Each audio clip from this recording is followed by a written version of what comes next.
The thing I found most surprising about Bill being here is his willingness not only to speak to us, but also to be involved in the planning and grading of our project. I was surprised that he took the time out to come from LA to work with us on the music video projects. When I was a student in DuSable Hall and Watson Hall, I always wanted somebody to come back and share their experiences of what they were doing in the entertainment industry, and no one ever did. My students are energized and motivated when an alum like Bill visits class and affirms their career aspirations. One thing I always took away from Bill Weinman's talks were, if I don't know how to do something, I go out there and figure out how to do it. And this was a main point in all of Bill's talks. Bill Weinman will meet with students even after they've graduated from NIU. His commitment does not stop when he leaves my classroom. Having Bill involved is motivating. It makes us want to go out there and go work. I really see in their faces how excited they are. It really is so fulfilling for me to see that. My philosophy as a mentor, first and foremost, is honesty. I think it's important to be frank with them and tell them what they're going to face in law school, and also, very importantly, what they're going to face beyond. Well, Rich was assigned to be my mentor because Northern has the mentor-mentee program. I reached out to him and said, listen, I want to get as involved with you as possible, and he was very receptive. NIU gives you an opportunity. They give you the foundation, the skills, opportunities. A law school graduate from NIU now needs to work hard and develop every opportunity possible. I expected, maybe a meeting or, maybe a tip or a lead or something, but the level of involvement that Jeff has provided has far exceeded my expectations. There are certain things that you can't learn in the books of law school, and that is what Rich has definitely been able to teach me. Years ago, we may have said that we were preparing our students through an ESL bilingual certification to work in diverse contexts. Today, all contexts are diverse.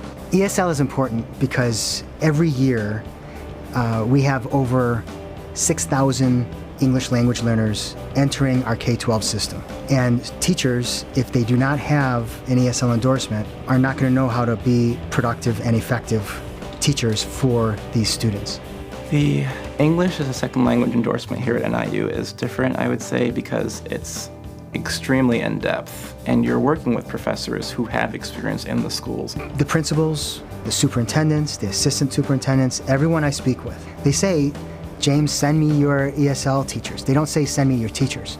They say send me your teachers with the ESL endorsement or the bilingual endorsement. Okay, some of the pieces that help me help the students in the classroom include viewing the students not as students who are learning English, but as students who are bringing in a rich cultural and linguistically diverse background into the classroom. The Belief program helps develop future business leaders that are bright, engaged, and equipped to make ethical decisions. Belief began as a task force charged with finding a way to integrate ethics into our curriculum. Belief program provides college of business students with an ethical framework that they can use in everyday situations. We provide a common foundation through the core principles class and then reinforce it in students' majors. What I like best about Lead and Belief is the strong influence it has in the College of Business. Belief has led to NIU being recognized as one of the national leaders in business ethics education. There is a reason why we have been nationally ranked in the top 3 for the last 4 years, according to Business Week. Simply put, it is because of our commitment to ethics education. We're very unique here at NIU to have a program that offers the ability for students to learn how to do performer rigging. I ended up coming to NIU mainly because of Tracy and the energy that he exudes in his teaching methods. Because you'll always have a job in theater if you know how to rig, as Tracy has told me, and I really have come to enjoy it a lot. Here at the Convocation Center, we do staff all the rigging staff for all the productions. We actually get hands-on experience. It's great to be able to be taken into the field. A couple weeks ago we went to Milwaukee rep, and we come to the Convo Center. We've had I'd practice on the beams and doing installs such as this. All the professors in the School of Theater and Dance travel just like I do to all sorts of places around the country and around the world. Theater is the art of connection, and it's the art of getting to know people outside of it, and you need to have connections, and I have plenty now because of Tracy. Here they're going to learn critical thinking, they learn leadership, and they learn teamwork, so they can take these skills to almost any industry and perform really, really well.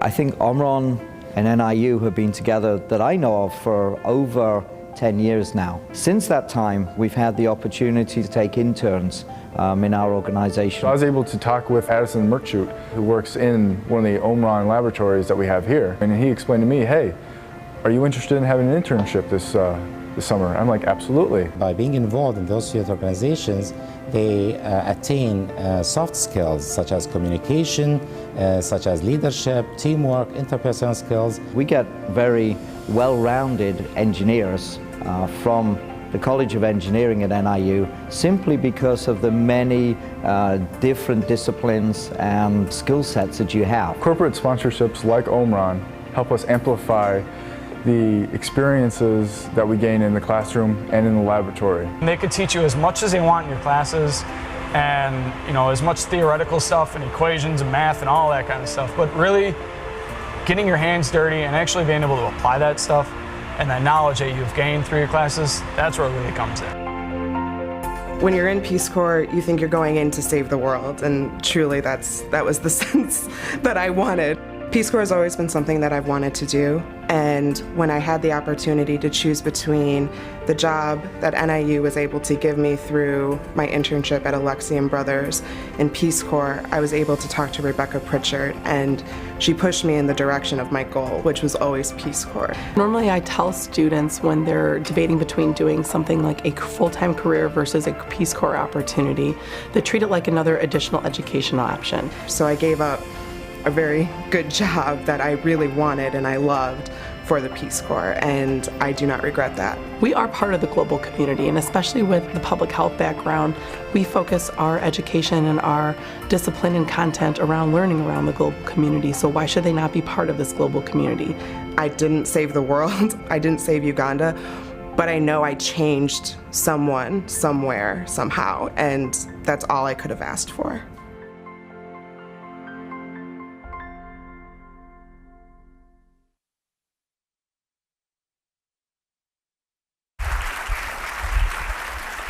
Welcome to the inauguration of Dr. Douglas Baker, Northern Illinois University's 12th president. First, I would like to thank our talented music students who performed live from Boutel Hall for providing such lovely music to begin our celebration tonight. Their names and the pieces that they performed are in your programs. Today is a special day. It's a special day for NIU, and we're joined by some distinguished guests that I'd like to acknowledge before we begin our ceremony. Our first family is here. Our First Lady, Dana Stover. Doug's parents, David and Virginia Baker. Doug and Dana's daughter, Robin. Doug's sister-in-law, Barbara Baker. And his aunt and uncle, Jerry and Peggy Baker. Welcome.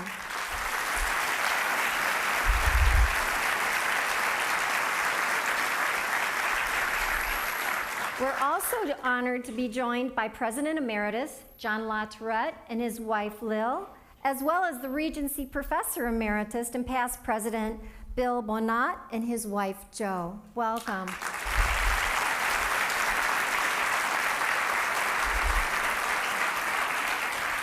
Today it's also an honor to have Lindsay Adams, the chair of the Illinois Board of Higher Education, joining us. Thank you for coming, Lindsay.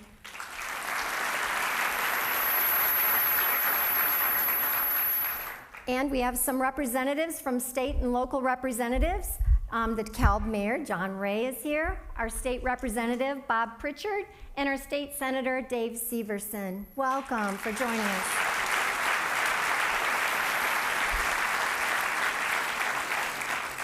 We have a special honor tonight as well, or this afternoon. Consul General of the Philippines, Leo M. Herrera Lim. He's the General Counsel. We want to extend our heartfelt prayers and thoughts to the people in the Philippines.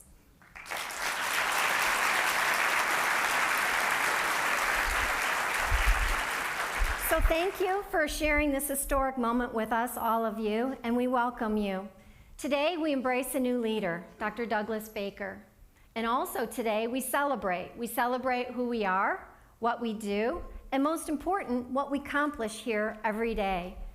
Central to what we do is we help to prepare each student for success.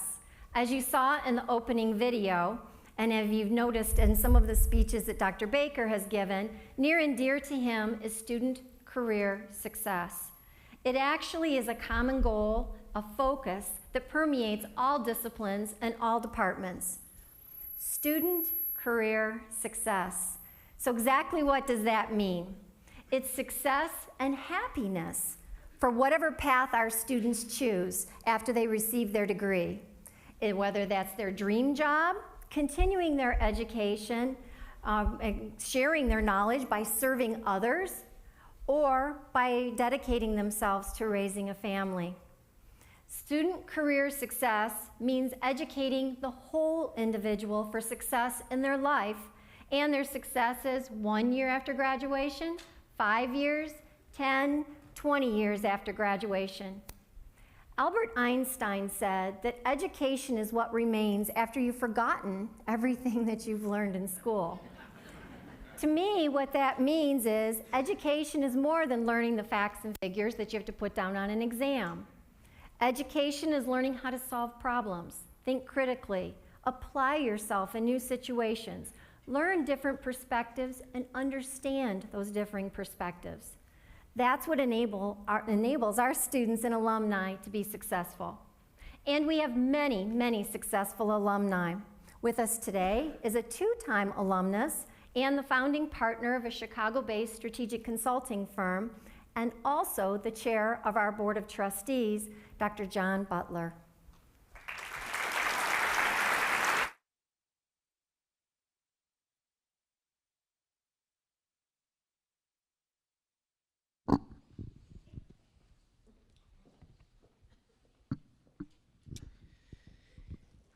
Today we have the unique privilege of inaugurating a new president at Northern Illinois University.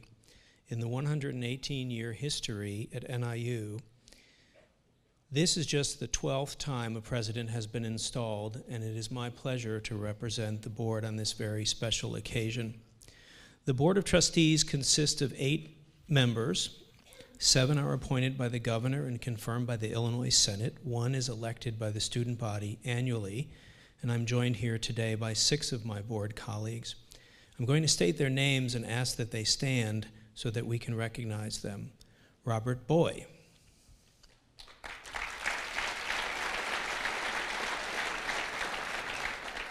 Elliot Eccles.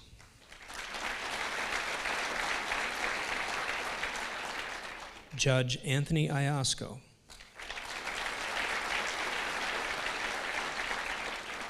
Robert Marshall.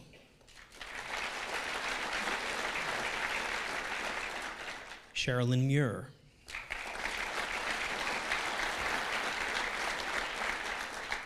And Mark Strauss.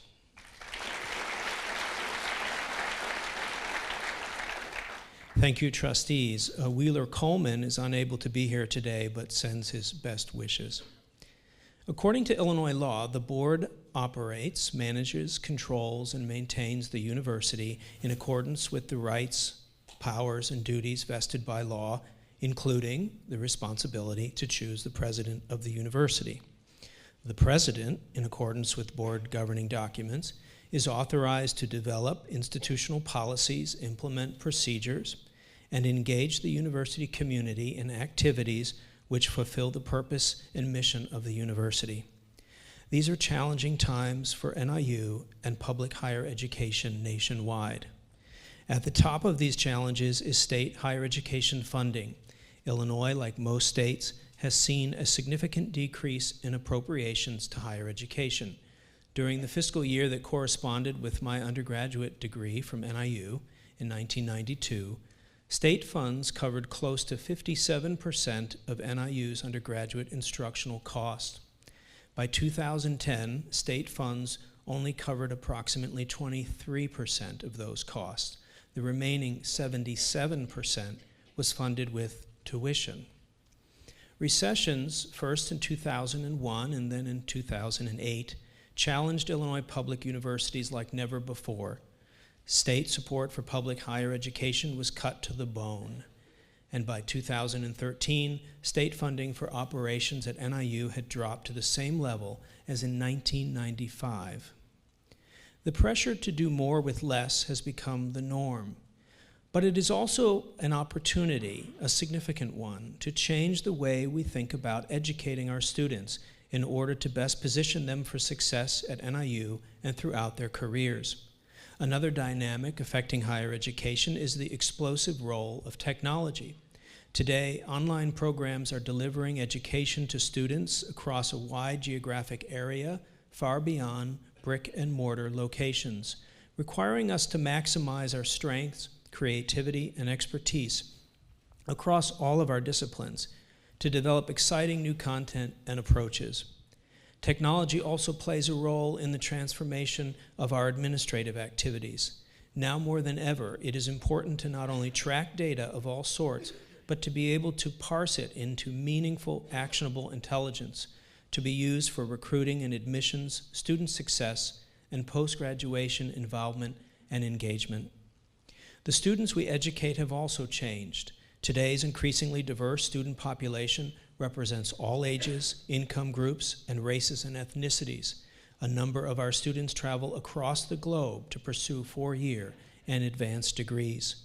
While students come to NIU from around the world, we also recognize that we compete globally in higher education as well as economically.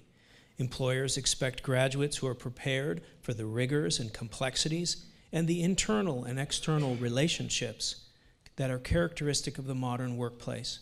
State and federal leaders and policymakers expect institutions to provide a better return on the investment of public higher education funds and impose regulations and conditions on institutions in which they invest. For all these reasons, Northern Illinois University sought a dynamic leader and passionate advocate to advance our mission and oversee the academic, financial, philanthropic, and all other dimensions of the institution. The NIU Board of Trustees formed a specific set of goals for the university and sought candidates with particular skills and experiences, someone that could effectively relate to the faculty, students, alumni, potential donors, local, state, and federal officials, and a wide range of individuals in business, government, and education. We needed a strategic planner, comfortable working in a mature system of shared governance, someone with impeccable integrity, outstanding communication and interpersonal skills, strong administration skills, and a personal commitment to public higher education.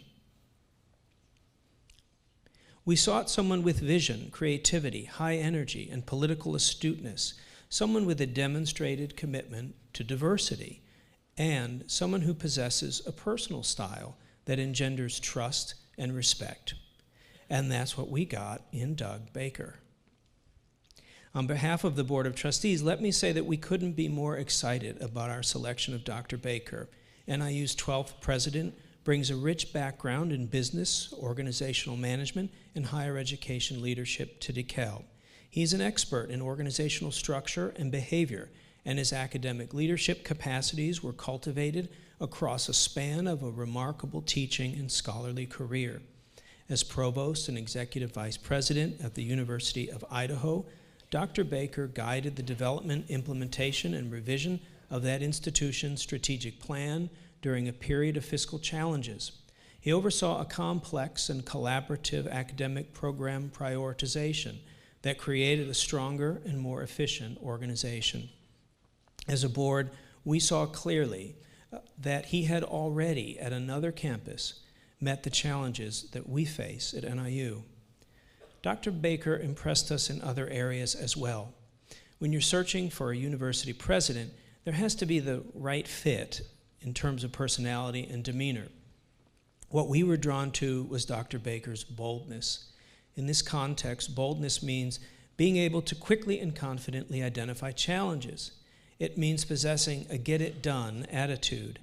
Yet, it is clear to us now that it also means a leadership style that values inclusion of many voices and not being uncomfortable to slow the pace so that together we can listen and learn. Today you will hear President Baker speak directly about the priorities for his presidency. He has the full support of the Board of Trustees. He has already begun the collaborative process to change the way the university operates. He has met with key stakeholders and has announced a restructuring of the organization. It is this organization that will be critical to aligning our resources with efforts that support the career success of our students. He also has made some key hires: a new vice president for student affairs and enrollment management, an interim chief financial officer, a new police chief, and an athletic director. But this is only the beginning. We're doing more than just changing the way NIU conducts business. We're building on the achievements of many who have come before us, focusing on the culture at NIU so that we may consistently act as an ethically inspired institution, a community that believes in itself. This is the bold future Dr. Baker has in mind for NIU. On behalf of the Board of Trustees of Northern Illinois University, we welcome President Douglas Baker and his wife, Dr. Dana Stover. And as we celebrate this new presidency, we pledge our support to Dr. Baker's initiatives, which are summed up in the words student career success. This central organizing principle will lead us toward a future that permits us to realize our ambitions for student achievement, engaged learning, and world-class scholarly research and artistry, as we boldly become a major force in the advancement of knowledge for the benefit of the people of the region, the state, the nation, and the world. Thank you.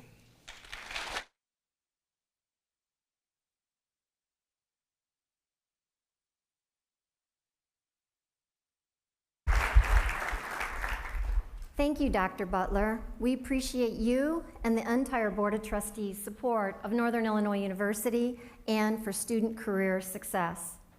In the months that Dr. Baker has been at the helm of our institution, he's engaged the greater community with a discussion about the strategic purpose and institutional priorities of NIU. With the primary goal of student career success, some pillars have emerged: thriving communities, financial and program viability, and ethically inspired leadership. The university and the community have discussed and debated and acknowledged these priorities as critical to NIU's future. I believe these in part are because those pillars resonate with us. One in particular resonates strongly with me, and that is ethically inspired leadership. In my experiences in the business world, I have found that some very good people have made some very poor decisions and suffered very severe consequences. But quite simply, I believe in the fundamental goodness in all of us, and I also believe that through increased awareness of an ethical dilemma and robust decision-making, poor decisions can be avoided. I believe in our core values are good and strong here at Northern. So when I heard inspiring ethical leadership, it was the inspire word that first caught my attention. And how do we get there? How do we get ethically inspired leadership? I believe it's up to all of us to exhibit that ethical behavior. Yeah, I mean individually and collectively, we can inspire and motivate and empower those around us. How?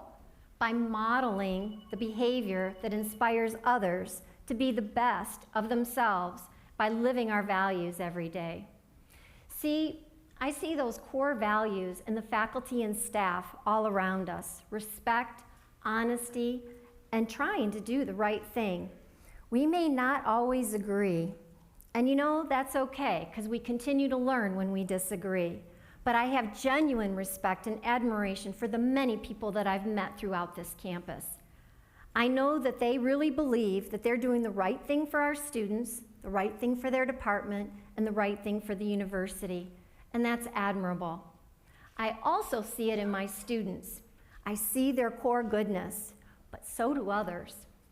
I had a recruiter tell me that they would rather have a B student from Northern Illinois University than an A student from a competing, significantly larger university. I was thrilled. And then I asked them why. And what they told me was that the students from Northern are just as technically competent, but they have that X factor. They have work ethic, values, determination, and an overall positive attitude. In other words, our students really are good to the core. Those core values are embedded all throughout NIU. That's what brought me here 20 years ago, and that's what's kept me here for the last 20 years. What can we do to foster a culture that supports making the right decisions? Purposeful decisions, decisions consistent with our own core values. Have discussions with each other. Have discussions with our students. Discussions about how to recognize ethical issues, because often the ethical dilemma is not recognized either because we have an increased tolerance for something that's the way it's always been done, or we rationalize it away. Rationalization is an interesting thing. Rationalization is really our core conscience trying to reconcile something that's inconsistent with our values. So when I talk to my students, I say, what is rationalization? It's anytime you say, it's only this once, everyone else is doing it, it's not going to really hurt anybody, it's none of my business, or I'm only doing what I'm told.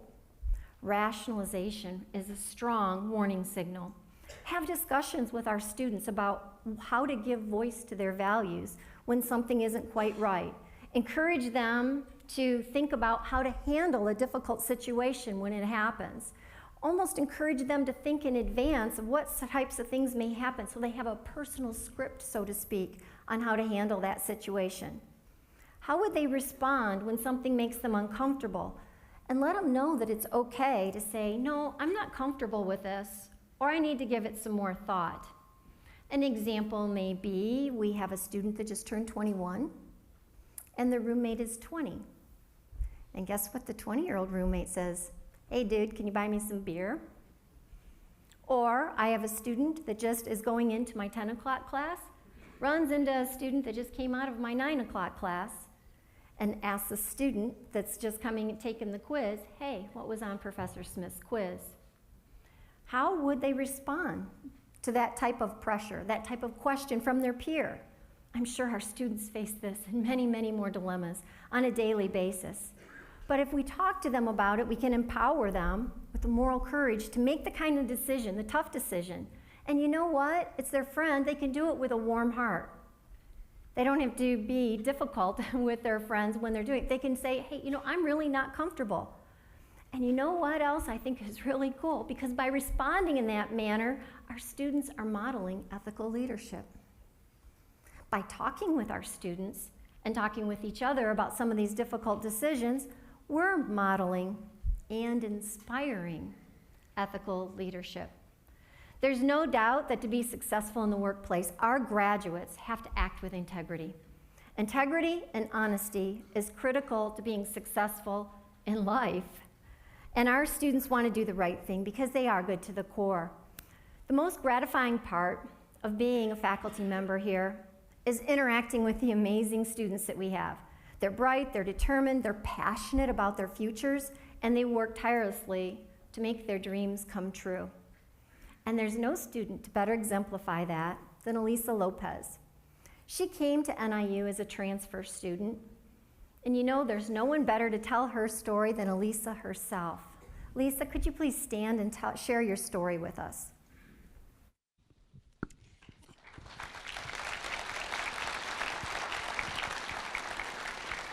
Thank you. My name is Elisa Lopez, and I am a senior majoring in elementary education. I have found that I've come to be identified as a friend, a sister, a woman, an aunt, and a student, to name a few. However, the identity that I am most proud of is an NIU Husky. I did not expect to have that particular identity because studying at NIU was honestly something that I did not even plan. But I feel that the universe tends to unfold as it should. I was meant to be here, and I was meant to be a part of this community. I started college at the age of 21 while I was living in Rockford. I was unsure of where I wanted to go or who I was. When I started taking education classes, I realized what I wanted to do with my life. I wanted to teach. I wanted to help others learn and to make a difference in someone's life. My schooling was cut short, however, in 2008 when my mother suddenly passed away. I had to leave school just to support myself. But in 2011, I returned to school more determined than ever to earn my degree. I found a part-time job with Rock Valley Community College as a peer tutor. This was such a rewarding job because I had high school students in my care. I helped them prepare for life beyond high school. One way we did this was by taking them to college campuses so that other students could discover what opportunities could await them. Then we visited NIU and my life was changed. I found that I was instantly drawn to the campus. There was this huge sea of red and black everywhere you look, and you can just feel the Husky pride in the air. By the end of that day, I knew that I had to be a Husky. What I didn't know is that it would end up being the best decision I had ever made. Though it was not easy, but with every barrier came an opportunity, and the NIU community supported me through each and every challenge. At first, I could not afford the application fee. However, it turned out that the Office of Admissions was offering transfer students free applications for the month. So I applied, and I was accepted. Relocation also proved to be difficult. Due to previous circumstances, I spent the first month in my new apartment without electricity. Leslie Sassone, one of my professors, would bring me groceries and snacks so that I would not go hungry, and allowed me to study in her classroom for as long as I needed, no matter how late. I didn't know it when I was young, but I was meant to teach others and make a difference. Upon reflection, it's something that I have always wanted to do. Whenever we would play school as kids, I always had to be the teacher. I would teach others the facts that I had learned at school that day, even if they weren't too clear to me myself. I found that the need to help others was something that was always within me, and that need was identified and nourished here at NIU. I would not have been as successful at NIU since I got here without the support of the NIU community. I'm currently a Mary F. English Scholar, and I carry a 4.0 GPA as a member of an honor society for educators.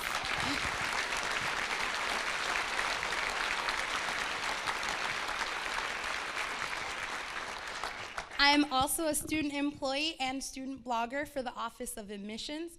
I was an orientation leader over the summer, and I am a student coordinator for the off-campus and non-traditional student services office. When I first transferred here, I thought that I would just come to class, get my degree, and then leave. I never thought that I would be as involved in this awesome community. But NIU and its community members have embraced me, both welcoming me into this Husky family and providing me with the support and tools that I needed to be a successful, active community member myself. I'm very excited for what is to come for me. After I graduate, I plan to continue my studies in adult and higher education. I just want to do more and give more. I am grateful for my time here at NIU, and I hope that one day I can give back to students the way that NIU has given back to me. After a year and a half as a Husky, I am certain that my mother would not only be proud of me, but relieved that I have finally found my place in this world. Thank you.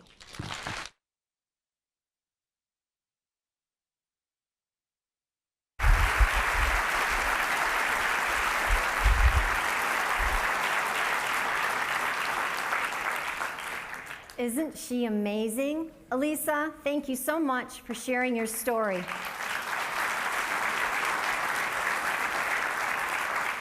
You make us proud, and we're certainly glad that you're part of the NIU and Husky family. You know, part of what makes Elisa's story and experience so amazing is the lengths that her professors have gone to help her succeed. We have a multitude of faculty who make the impact on students because they really understand and listen to the students' interest to help them succeed. Many students have accomplished more than what they ever thought possible because a faculty member believed in them. So you students, I want you to remember that. The next time you get that impossible assignment, it's kind of like Brussels sprouts. You might not like it, but in the long run, it's good for you. As faculty, all of us have mentored students as they explore and discover their interest and their talents. Sometimes we encounter students that have multiple talents and interests, and they're struggling, which career path should I choose? That's what happened to Patrick Price when he began classes here. I think you'll all agree that the solution that our faculty helped him find was nothing less than a work of art. My name is Patrick, and I draw. Artists have a huge potential to do a lot of good. I mean, that's kind of what I would eventually want to hold myself to, is to be able to not only be successful like monetarily, but also with my responsibility to my community. I've had Patrick in 2 of my classes this past year. He's not only interested in art, but he's interested in life. So a lot of times the conversations that go on while we're working, it'll be about things that are larger than just being at school.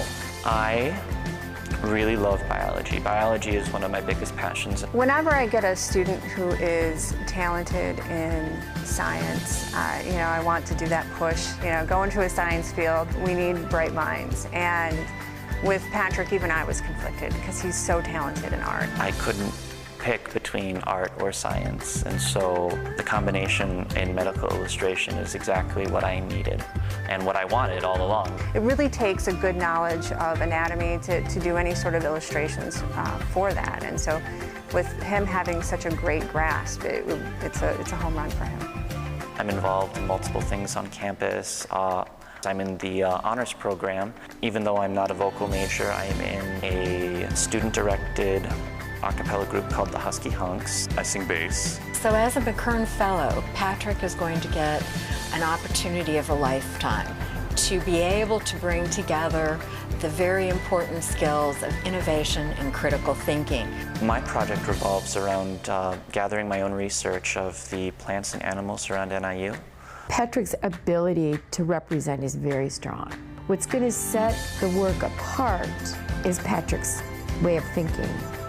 He will take a point of view that will make something that we generally will walk right by and create something that's intriguing.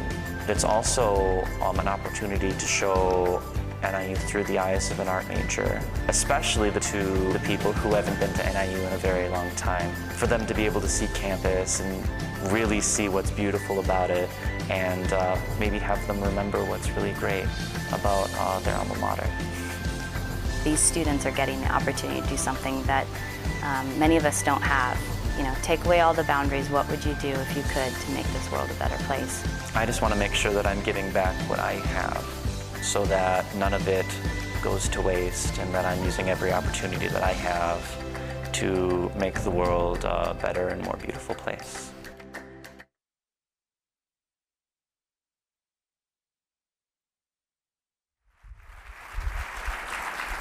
How about that? Instead of having to choose between medicine and biology, or art and biology, sorry. They actually devised a plan for him to put the 2 of those together for medical illustration. Our faculty are really interested in helping our students carve their own path to success. And a large part of being successful in a career is taking what you have and applying it in practice. That's why we place such emphasis on experiential learning, and we strive to create opportunities to engage our students in learning environments outside of the classroom. There are many centers of excellence for experiential learning on campus, but I'd like to introduce you to Dr. David Bridget, an assistant professor in the Department of Psychology. Dr. Bridget has a research lab on emotion regulation and temperament studies where his students receive hands-on training and experience as early as their freshman year.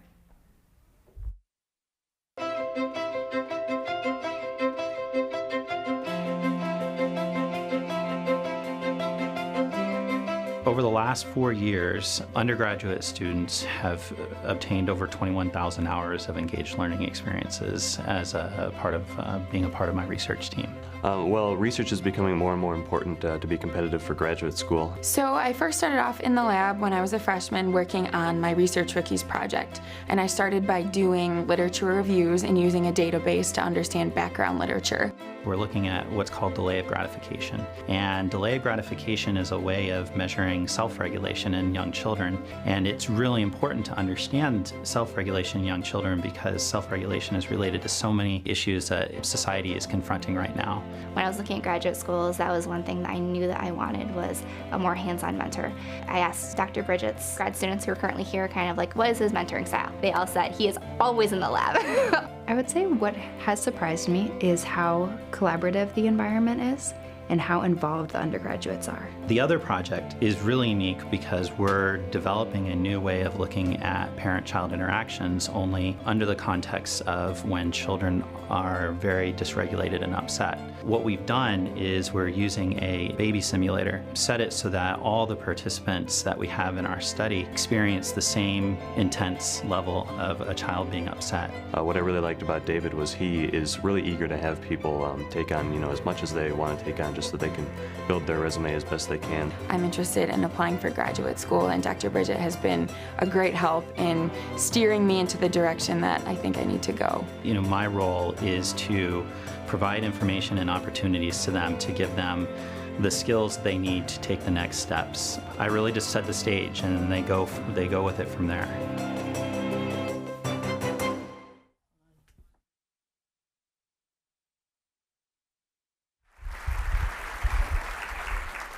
Did you catch that? 21,000 hours in research for undergraduates in the last 4 years in one research lab. That spells success for our students.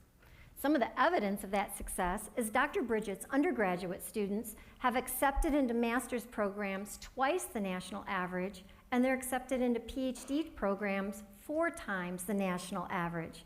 That's an impressive indication of the importance of experiential learning. We're fortunate to have Dr. Bridget here with us today. Dr. Bridget, could you please stand and be recognized?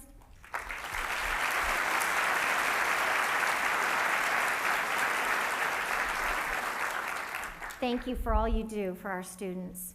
Dr. Bridget's lab is just one of many examples of the powerful engagement opportunities that our faculty provide to our students here every day. Our faculty work really hard to make sure that our students' time at NIU is productive and formative, and that there's a time in their lives. But so do our staff.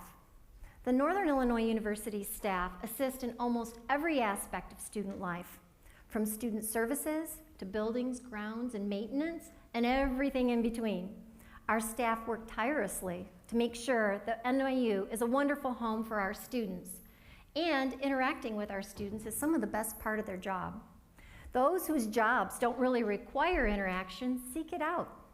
Betsy Prescott, a building service employee in the music building, is one of those who really loves our students and loves the vibrant atmosphere that they create. For the past 10 years, Betsy has worked in the second shift of the music building. And during that shift is when all the music students are practicing and rehearsing and performing. And she develops a personal relationship with them. She greets them in the hallway by name. She wishes them luck on their performance. And on her days off, she attends a performance or two. She helps them move their equipment as they're preparing to get ready for a performance and make sure that that space is just right for them. She helps organize receptions at the request of some students. Betsy encourages students in their work, and in response, students invite her into their lives. They invited her to perform with a gamelan percussion band ensemble from Indonesia, which ironically was a band that she performed with when she was a student. Betsy's not in the classroom, and her job duties really don't require for her to interact with our students. But that hasn't stopped her from becoming an influential, an integral part of their lives. Her genuine concern for our students makes NIU a better place for our students and for all of us. We're also fortunate that Betsy is here with us today. Betsy, could you please stand and be recognized?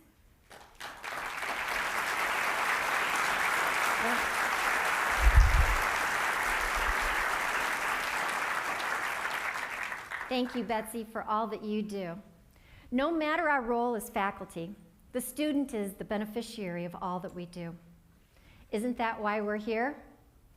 We're here, we invest our time and energy and talent to help our students make a better and brighter future for themselves, for their communities, and for their success in life. A program that exemplifies this type of investment is the Chance program. And today we have Stefan Canino with us. He's a senior in the College of Liberal Arts and Sciences, and he was part of the Chance program. Stefan, could you please stand and tell us about your experiences? Thank you, and good afternoon. My journey here at NIU started back when I was a sophomore in high school. I got the chance to be a part of an outreach business plan competition. Now, this outreach business plan competition was for Chicago public school students. Now, at this competition, NIU hosted it, the College of Business, and it exposed me to several things here on campus: the great faculty, the great professors, and the great students. Now, at first, I never thought I could be in college, yet alone knew what college was. Eventually, I ran into a man, and this man talked about two things to be a successful student here at NIU. You have to hold yourself accountable, and you have to have great work ethic. Now, to have great work ethic, it has to be unmatched. This guy, at the time when he spoke to me, I didn't even know who he was. But then I got to know him. I realized he was genuine, kind, successful, and a man who took pride in giving back. That man was Mr. Dennis Barcema, excuse me. Through his efforts working with students in Chicago public schools, he changed my knowledge about college. I gained more knowledge from the business plan competition and won second place. Then he told me about the Chance program. Now, the Chance program took me in as family. I got the chance to learn more about other sources here on campus, academically, financially, and even emotionally. One of the defining moments here at NIU for me was receiving a mentor. This mentor was Delonte LaFleur, former SA president. Now, Delonte LaFleur, he took me under as his mentee. He was an inspiring role model. His mentorship helped me in many aspects of my life. He took me under his wing, took time to understand who I was, provided me with advice, and introduced me to professors and administrators here at NIU. Delonte was a selfless mentor, and he took time to show me the way of NIU, of a Husky. So I became involved. I was a previous community advisor. I was a one semester ROTC cadet. I also was a senator for the SA Student Association. But one of the most important things here that I've been involved in is the Save Chicago campaign. Now, this campaign is an outreach campaign where we plan on increasing the unity, peace, and love in Chicago. Our main goal is to bring 400 to 500 students, faculty, and staff, and alumni to the Chicagoland areas. Our target market is North Lawndale, Inglewood, and Roseland. What we plan on doing is having a Save Chicago Day in Chicago and giving an address at Daley Plaza. Without meeting Mr. Dennis Barcema and Delonte LaFleur, we wouldn't have came up with these ideas. I believe I am inspired to help Save Chicago become a nationally recognized nonprofit organization. And it's a great opportunity to be in front of you all and speak about this campaign. And I want to leave on this note. To be a successful student, you have to be able to, at the moment, sacrifice what you are now for what you will become. As a student, I truly embody that. Thank you.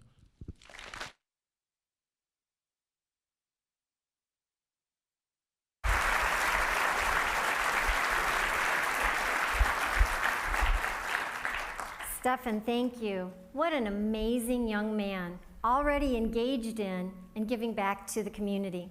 Our students are truly inspirational. They come from many backgrounds, and their paths to NIU are as diverse and varied as the students themselves. But there is a common thread. They're determined, they're persistent, and they're resilient. They work hard for their grades. They take on jobs and student loans in order to be able to pay for their education. They seek out opportunities to apply what they learn in the classroom to the real world. And they find a way to make things happen, whether it's in a student organization, a community service, athletics, or tutoring each other. Our students strive each and every day to make the world, our world, a bigger, better, and brighter. And then each celebrates their own unique victory on graduation day. But there's one more common thread. Each found what they were looking for when they came to NIU, and their own personal successes blossomed. There's a certain amount of guilt that comes with following your dreams when you're a mom. I'm a third-year law student, and when I started my law degree, my sons were 6 and 9. I remarked to my son the other day how quickly the last 2 years have gone by, and he said, "No, Mom, it's been a really long and hard time." Juggling school and a family is difficult, but not following my dreams would be far worse. I stayed home with my sons when they were young, but by the time my youngest was ready to start preschool, I was ready to re-enter the workforce. I had nearly completed a doctorate degree at Urbana-Champaign, but the problem was I had no experience, so I wasn't very marketable. So I earned a paralegal certificate and went back to work. I was happy to be working again, but I felt that I wasn't really able to help people.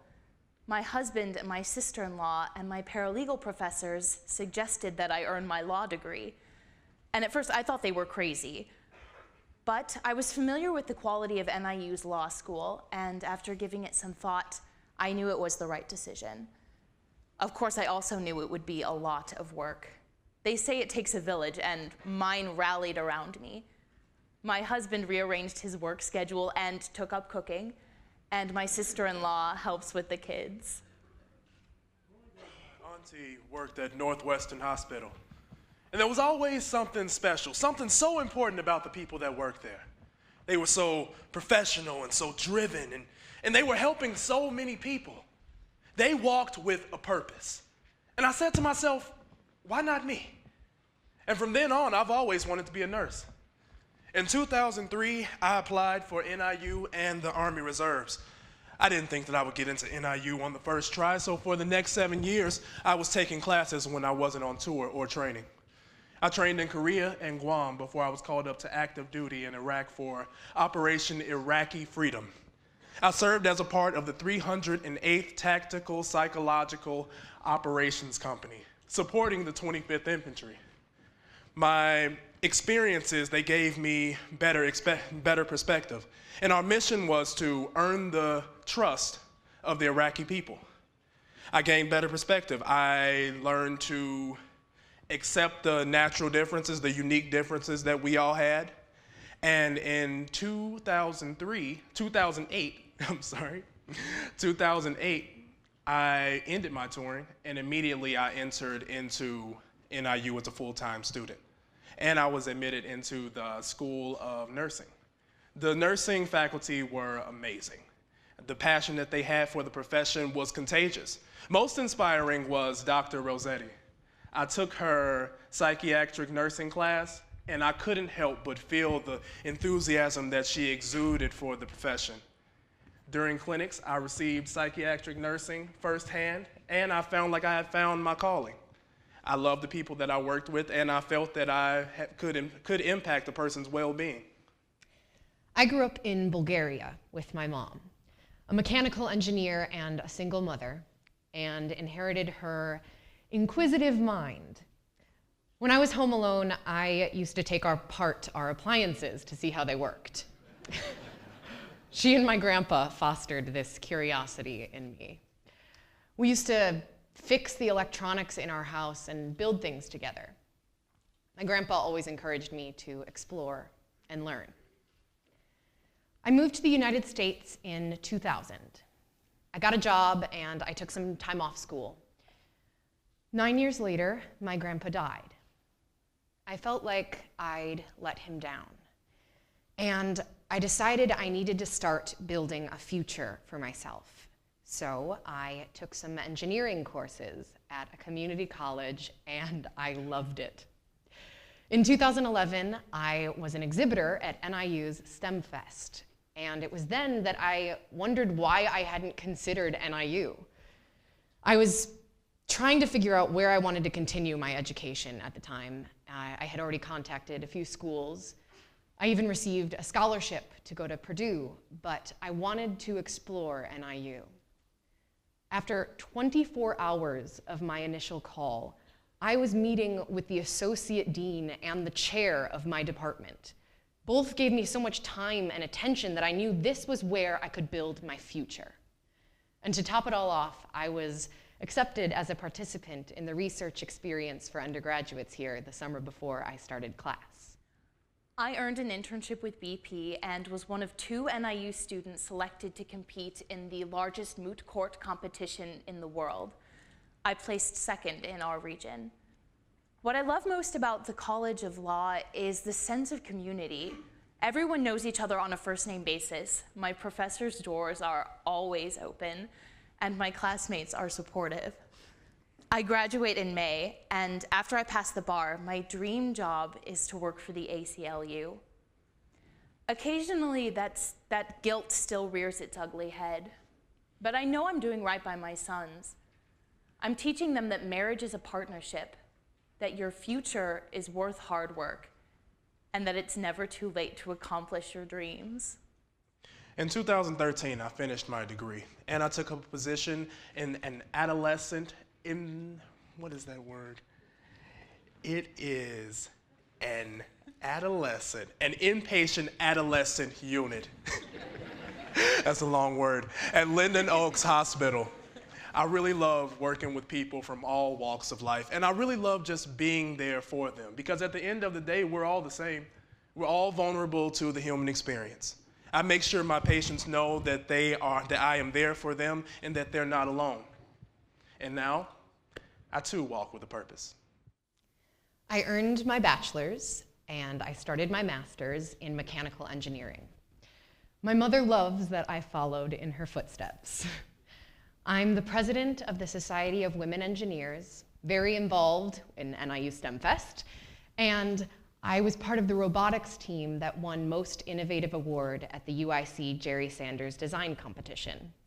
Ours was the first functional flying robot in the competition's 26-year history. I still don't know what I want to be when I grow up, but I'm not concerned.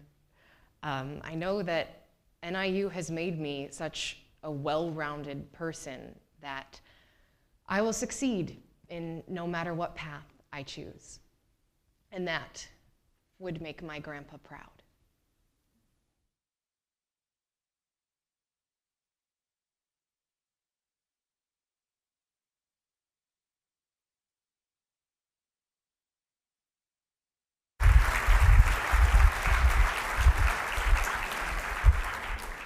A lawyer, a nurse, and an engineer, not much in common about their chosen professions or how they became Huskies, but they all found NIU and they all found home. It wasn't easy for them, but they succeeded in ways that speak to the strength of their character and their determination.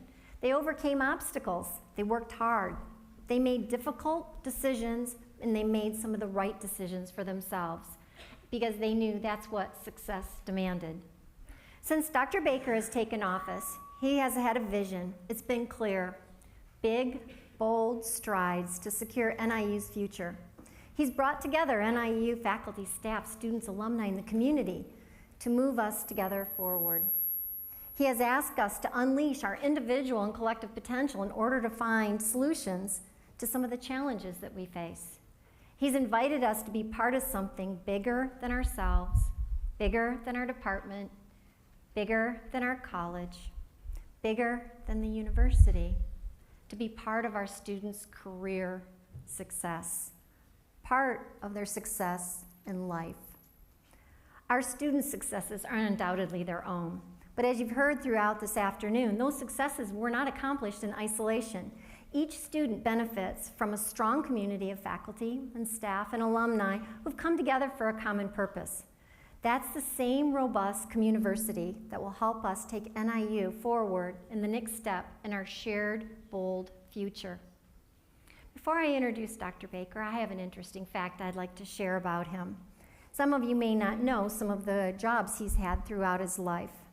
He has been a golf caddy, a dishwasher, that comes in good, right, Dana?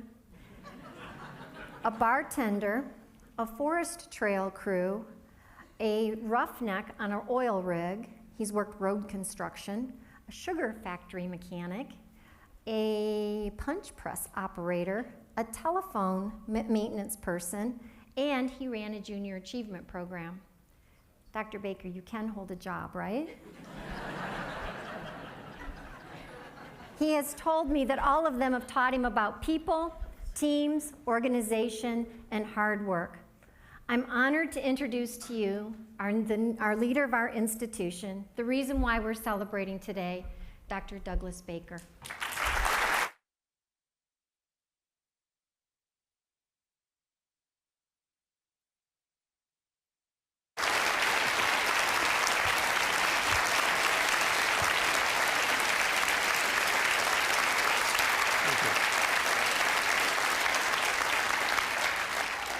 Well, good afternoon, everyone. Boy, wasn't that amazing? Weren't those stories amazing?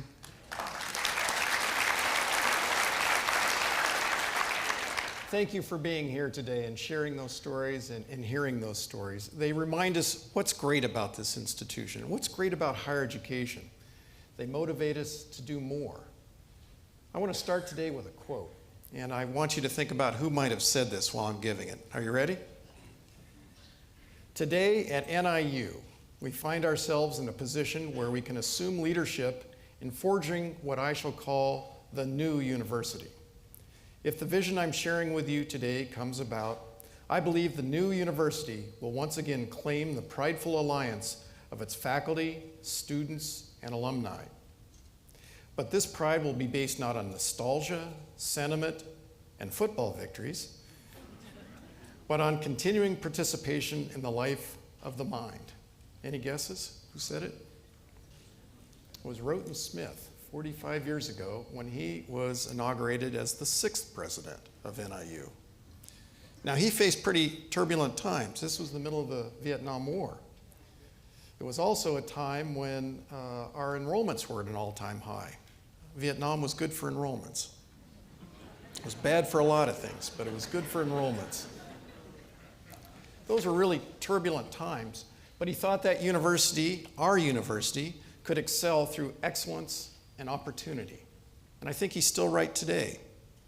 We need to create that new university and have excellence and opportunity. Now, this is a critical time. Dr. Butler mentioned some of the factors that we're facing today. We have global competition. We have declining funding from the federal government, from the state government. We have declining enrollments. We have declining job prospects for our students. This is not a sustainable path to be on. In spite of all those incredible stories we heard, there's much we need to do. Yet around the country and around the world, we see thriving workplaces. We see workplaces facing these challenges and moving forward, and doing it through a wealth of dedicated action by their faculty, staff, and students in the public sector. We need to set that example for our students moving forward. We need to forge that new university, the 21st century university. We owe it to our students, and we owe it to the next generations. It's a tremendous honor to be named the 12th president of the university. I'm thrilled and I'm humbled by it. And I want to express my gratitude to a few key individuals. First, the Board of Trustees. Thank you. I hope to prove you right. Brilliant decision, by the way.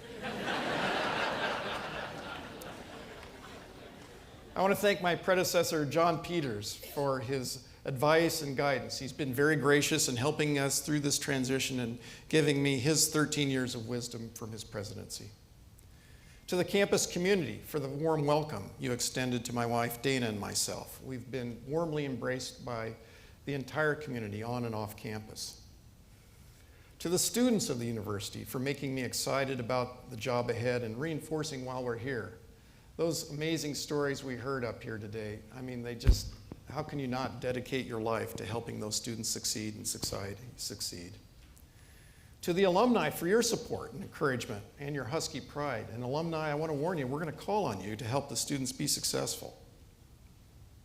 And to all the people who've put together today's program, it was a big effort, as you can see from all these activities. Huge effort, thank you so much. And thank you, Pam Smith, a Board of Trustees professor in accountancy and a nationally recognized expert in ethics, for being our MC today. Pam, thank you.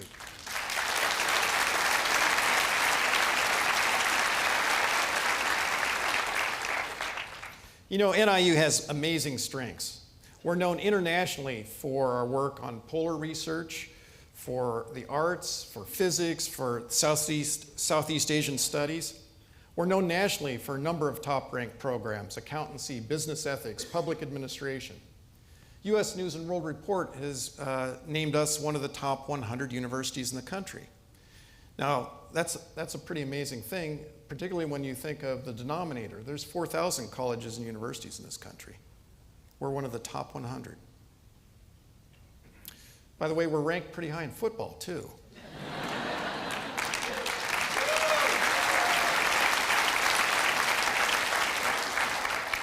So the BCS has us number 15 this week.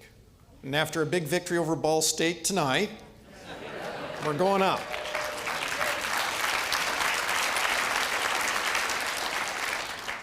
Now here's a rating that you probably don't know about the football team. 85% of the participants graduate.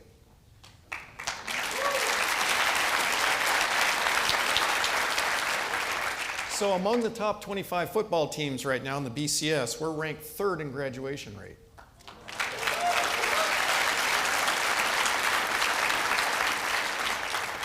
Now that 85% graduation rate for football, that's the rate for all of our athletics programs. That's the average. We do it the right way, and I'm proud to say that. We do it the right way. We're also known for providing affordable excellence. Payscale.com ranked us in the top 3rd in the country for students' ROI, what they put in and what they get out when they graduate. That's fantastic. And I'm proud to announce that just yesterday, NIU won the inaugural Place Award from the Association of Public and Land-Grant Universities. This is the big organization that recognizes public and land-grant universities. We got 1st place for excelling in community, social, and cultural development. And that recognizes our work in broadband, putting broadband around the state, for our Center for P20 Education, and for our engagement in activities in Rockford. So my thanks go out to all those who made that possible, and in particular, Vice Presidents Ann Kaplan and Lisa Freeman. Thank you.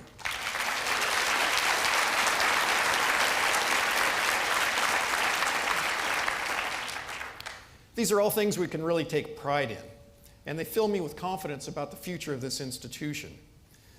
You know, we heard a lot of stories today, stories from students overcoming obstacles, stories of faculty and staff doing extraordinary things to help students succeed, stories of alumni who are eager to come back to campus and share their successes.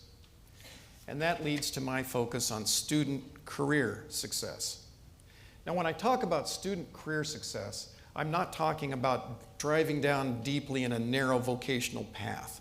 We need to be strong and deep in our vocational areas. We also need to be the T person, somebody with that broad set of skills, cultural competencies, interpersonal skills, critical thinking, communication, numeracy.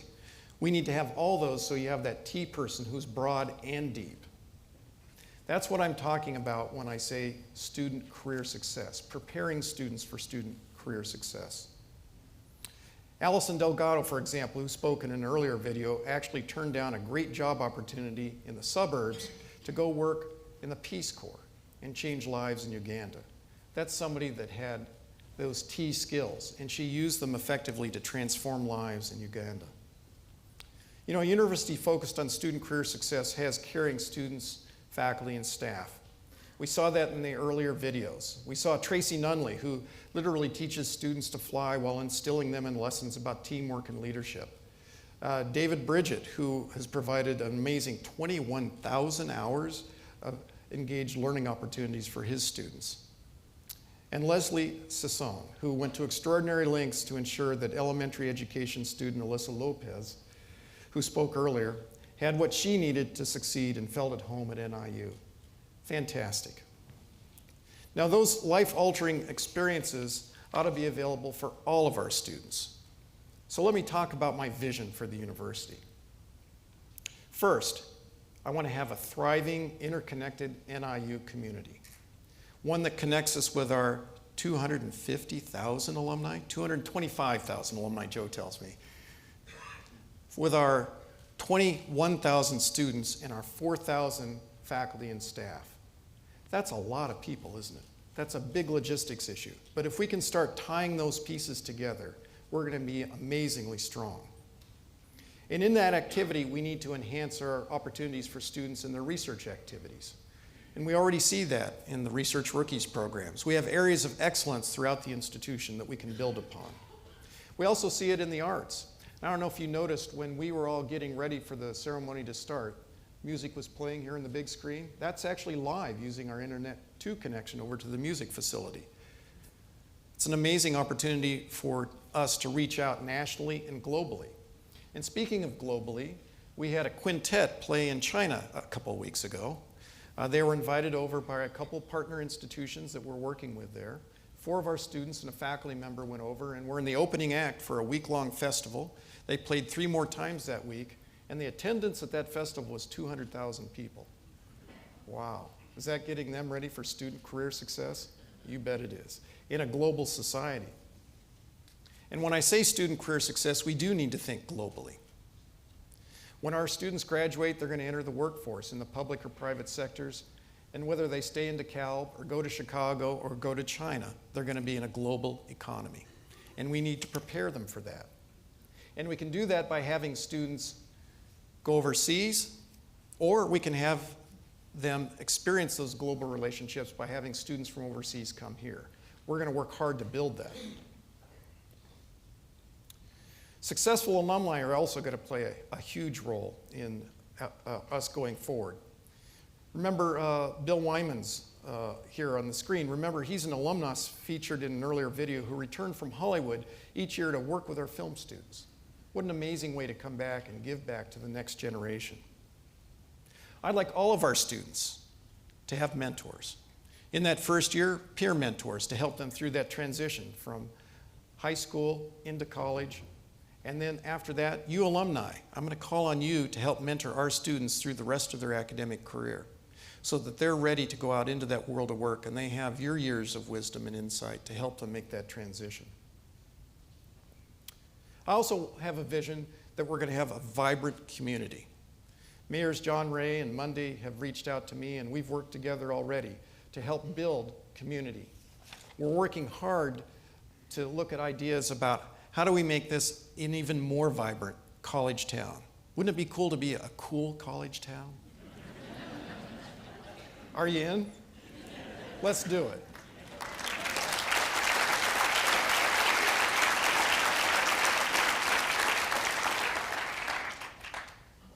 You know, the #1 predictor of students getting a job when they graduate turns out to be an internship, a paid internship while they're in school. That probably shouldn't surprise us in retrospect. You know, those internships allow you to practice your craft, but practice all those T skills that I talked about. They show you about coming to work on time and not having any excuses and getting your job done. Those internships also give our students networks out into the world of work. And when they graduate, they're work ready and they're connected and they're ready to go. So let's have as one of our goals, an internship is available for any student who wants one while they're here at NIU. Now, how would we know if we have students with student career success? You know, we need some markers there. To have career success, though, you need to get started and you need to get a job, right? So why don't we have as one of our markers that every student who graduates from NIU gets a job in their area of interest within 6 months of graduation. Let's make that a goal.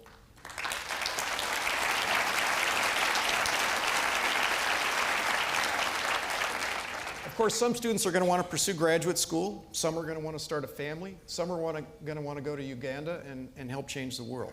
Those are all good ideas. That's student career success too.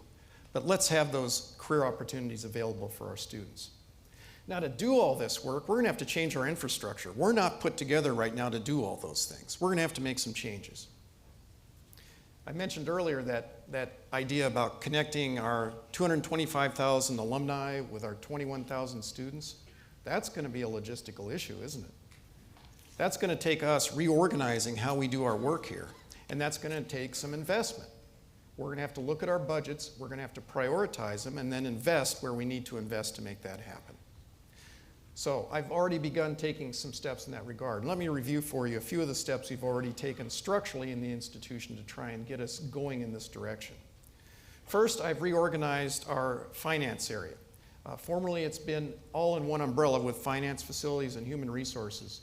My observation is that's too much for one human being to be able to manage. There's too many skills involved in that. And so we've separated those apart, and we've created a finance budget area that's headed by interim person Nancy Suttonfield. Nancy comes to us after being the chief financial officer at Wake Forest, University of North Carolina, Case Western Reserve, and the Smithsonian Institution. Not a bad pedigree. She's going to help us put together that budget and budget model so that we can go forward and invest in the things that are important, student career success. I've asked Steve Cunningham to take on the lead role in the Division of Administration that'll deal with finance, facilities, and compliance issues, as well as human resources. And my thanks go out to Steve for holding the fort down in that giant job on an interim basis. Thank you, Steve.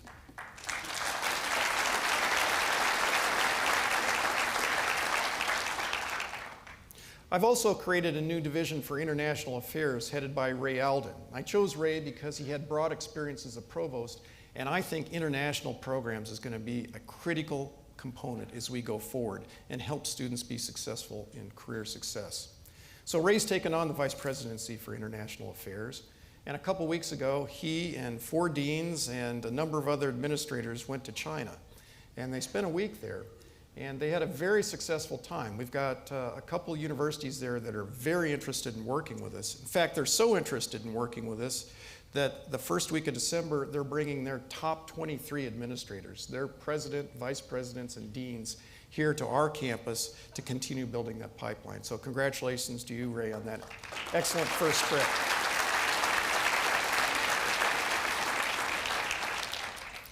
My thanks also go out to Lisa Freeman for taking on the interim executive vice president role. She and I have already been working closely together, and she's making major strides. Thank you, Lisa. And behind, please.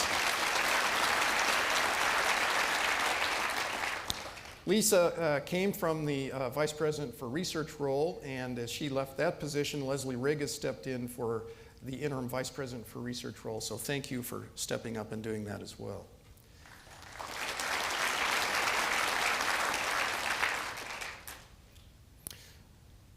Another structural change I've made dealt with the Convocation Center in Husky Stadium. As you probably know, one of the first hires I made when I came in was Sean Fraser, our athletic director, who came from Wisconsin.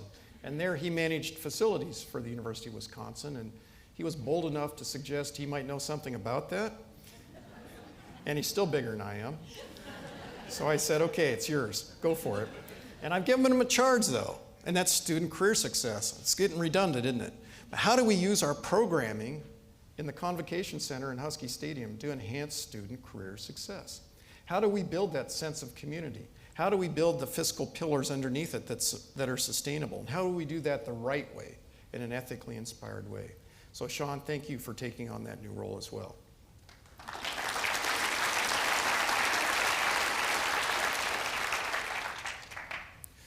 We've had a search underway for the Chief Information Officer for the institution, and that's another place where I've made some structural changes. Wally Serzignac has retired, and we need to fill the position, and I looked at the structure and felt like we needed to combine our disaggregated IT functions into one area. And so we are pulling those together under this new Chief Information Officer, and I'm going to have that person report directly to me. I believe the information technology for this institution is one of the cornerstones that allows us to be successful, and so that person will report to me as soon as we're hired on. And thanks to Ann Kaplan for running that search. Thank you, Ann.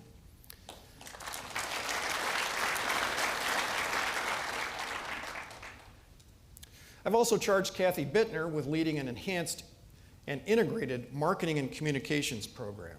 You know, as I look around this institution, we have amazing marketing and communication activities in pockets all over the institution.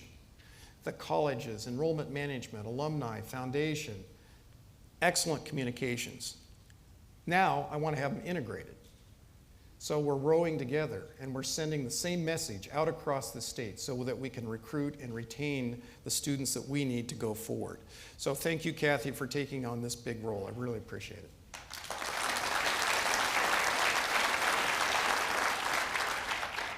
Same theme with Vice President Eric Weldy, who actually started work the same day I did.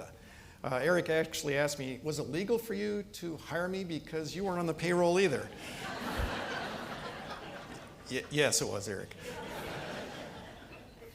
So Eric is in charge of recruitment and retention, among other things, at the university. And again, we have amazing areas of excellence throughout the institution.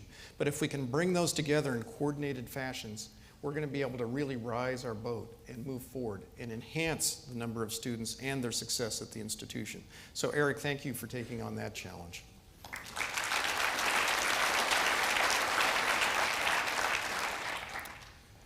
Mike Malone does our foundation work at the university. I've really enjoyed working with Mike, and he has introduced me to an awful lot of impressive people that support this institution. As we work on student career success, we're going to have to look at revenue opportunities outside of state allocations and outside of tuition revenue. We're going to need the support of our donors at this institution to take us to the next level.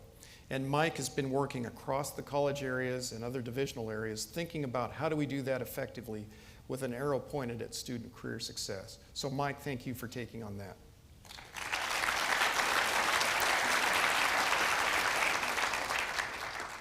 Now, these are all important first steps. They're not the ending steps. They're beginnings, again, pointed at student career success. Now, we've got a lot of work yet to do. I've just outlined a few things that we need to work on. Now, how are we going to do that? If there's 225,000 alumni and 25,000 or 21,000 students, I hope 25,000 students, and 4,000 faculty and staff, that's a pretty big span of control for me. Too many people. So who are going to make those changes? It's all of us working together. It's all of us unleashed and moving forward. You know, Roten Smith faced a difficult time when he was president. He faced a difficult time as a young man, too. He flew a B-17 bomber in World War II. And he learned a lot from those activities. He learned about leadership. He learned about being courageous. There's a famous story about him going down to the bridge on Lincoln Avenue and sitting down with students before they went downtown and did things they shouldn't have done.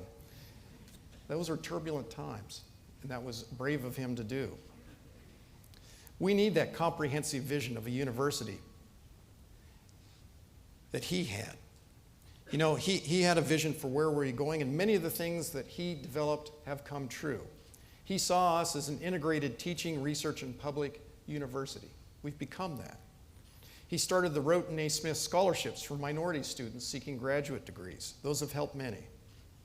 And he started the Deacon Davis Chance program, the same program that provided an opportunity for Stefan Canino, whom you heard earlier today.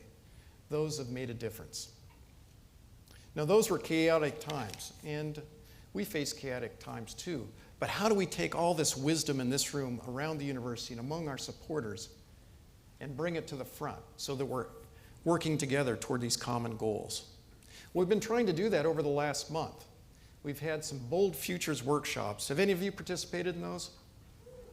Thank you. You know, go ahead and clap. You did a great job.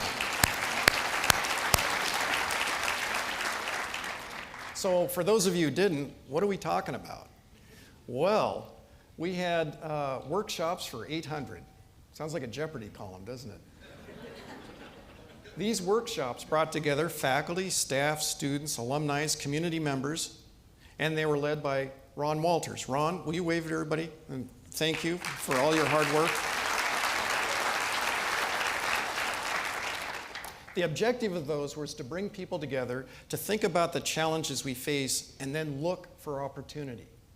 Look for opportunities that allow us to move this institution forward. And then figure out how to go implement them. And these were heterogeneous groups connecting dots. And you can't believe how many times people would say, I had no idea. I had no idea we did that, or that, or that, or that. Let's connect those. So my challenge now is to get out of our silos, to realize those opportunities, to form coalitions, to be unleashed, to unleash the Huskies and go forward and change the university for student career success. Now, are we going to screw up? Yeah, we're going to make a lot of mistakes. I've made a bunch of mistakes already. People are already coming out of the workshops making mistakes. Bless them. Let's go do it. Let's take our best shot. Let's form coalitions. Let's work together with our colleagues. Let's figure out what we think is the best idea and go try it. And if it doesn't work, we'll back up and we'll try something else. But we've got to move forward. Status quo is not okay.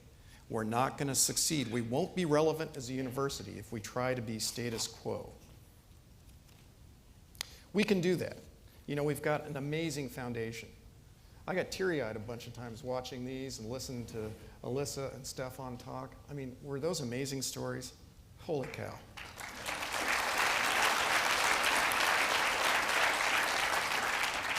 We owe it to them to build our community inside this institution, to make it more sustainable, more desirable. We need to improve our educational processes so that they can be successful here and when they leave this institution. We owe it to them, and we owe it to society. That's our obligation. That's our mission. You know, we've got a lot of Husky pride in this institution. And if we can tap that and all these resources among the stakeholders, we are going to be successful. I want to thank all of you for supporting me these last few months and supporting the institution as we make these changes and we move the institution forward.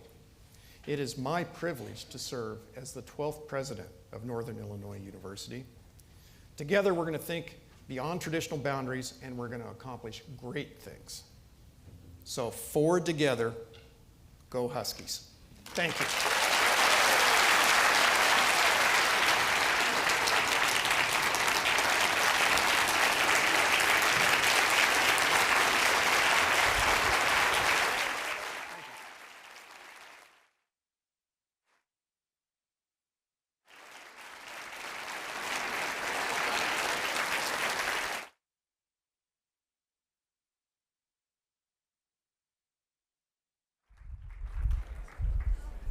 Dr. Baker, thank you so much.